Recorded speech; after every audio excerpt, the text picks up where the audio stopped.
ჩემი თეატრი დაინტერესება დიდი ხნის წინ მოხდა.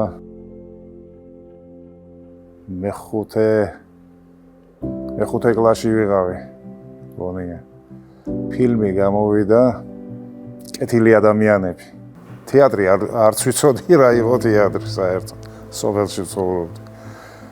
და იქ რო ვნახე მეღვინე თუხუცესი და თენგიზ არჩვაძე აი ზუსტად ამათმა განაპირობა ჩემი მსახიობობისკენ გადახრა.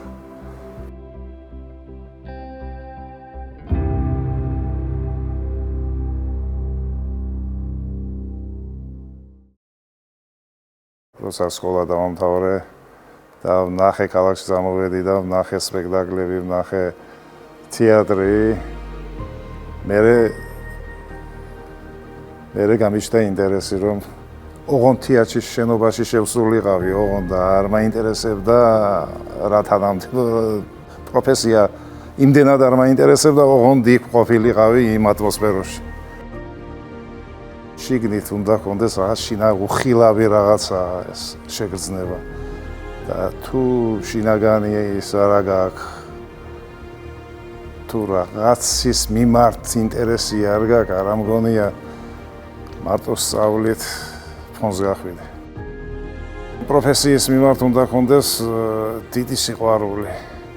ამავე დროს დიდი შრომის მოყვარეობაც. თეატრში რომ შემოვედი სამუშაოდ რაღაც სპექტაკლი იდგმებოდა და მასიურ სცენაზე გამიყვანეს. აი იქიდან არ მოვშორები ვარ სცენას. ეს იყო 1973 წელი. შემდეგ ჯარი გამოვიარე, მე ჯარიდან რო დავბრუნდი სური დამხდა. მე რო დავზმაგაცდით მე და ზური და იმის მერე სულ ერთად მოვდივარ, სულ ერთად. ჩვენს მეფე დედოფალს გავუმარეთ. დიდი მადლობა ჩამოვარდა. ერთი წუთი რა.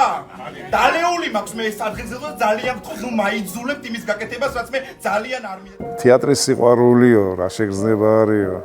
გარდა იმისა, რომ თეატრი მიყვარს, მე თეატრში მცხოვრები ადამიანებიც მიყვარს. აი ესენი რომ არ იყვნენ, არ ვიცი მე გავჩერდები თუ არა. პირველი ჩემი როლი იყო ასეთი მაშინ საბჭოთა კავშირი იყო და უფრო სპექტაკლები იდგმებოდა რაღაც აგიტაციური ხასიათის რაღაცები. ხო და იყო ასეთი სპექტაკლი. მისაბლიშვილი იყო ასეთი ჟურნალისტი იყო ეს კაცი.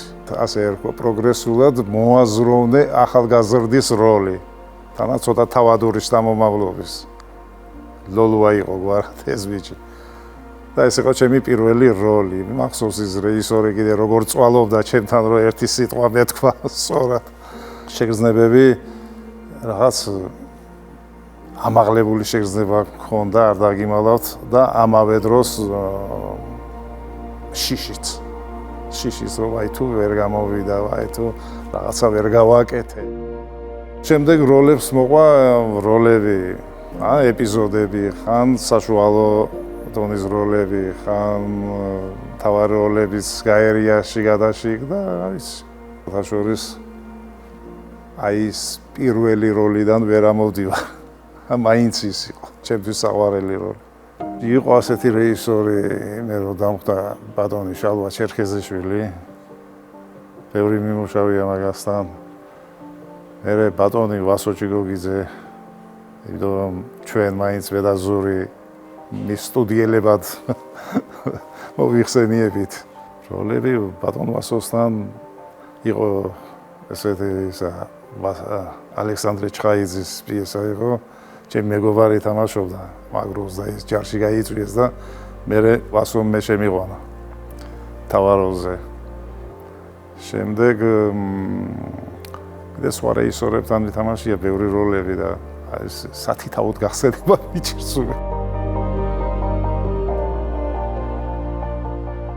ჩემი მამოძრავებელი ძალა, რომელსაც მე მოვყავარ თეატრში არის ახალ როლზე მუშაობა, ახალ სახეზე მუშაობა, რომ გავიგებ, რომ არა ვარ დაკავებული მწყინს, სიმართლეს გეუბნები, ძალიან მწყინს. გულისწყეთა მქონია, სხვათა შორის ბევრჯერ მქონია, იმიტომ რომ არ არსებობს ყოველთვის წარმატება არ იქნება, წარმატებას წარმატებლობას მოსდევს ხოლმე, ჩავარდნების მოსდევს ხოლმე. მაგრამ ეს შემოქმედება ყველაფერს აბალანსებს მაყურებლის ტაში. ესაა ბოლო წერტილი. ეხლა დღეს ჩემი გამოცდილებით, ახლა ნახევარი საუკუნეა რას სცენაზე ვარ. ჩემი გამოცდილებით თავიდან რომ დამაწყებინა, სულ სხვანაირად დავიწყებდი. სხვანაირად დავიწყებდი ჩემს პროფესიას. ვიდრე მაშინ უყურებდი. ძალიან მორიდებული ვიყავი ყოველთვის ბავშვობიდან. ბავშვობიდანვე და ძალიან მიშლიდა ხელს ეს მორიდებულობა. ძალიან მიშლიდა და ნანობ იმას რომ უფრო აქტიური არ ვიყავი. არაფრის მიმართ. მე შემეძლო სხვისთვის მე ნერვიულა უფრო ვიდრე ჩემთვის. დღევანდელი გადმოსახედიდან აქტიური უნდა იყო. თეატრმა მე რაც მომცა არის ეს შინაგანი კულტურა, საზოგადოებასთან ურთიერთობა და რაც ყველაფერი რაც კარგი მაქვს. დღეს ჩვენ ჰაკიაძბაზე მუშაობთ. ეს და კიდევ სამშობლოზე. გიორგი აკეთებს კაშია სამშობლოს. ძალიან მაბედნიერებს ახალი როლი ყოველთვის.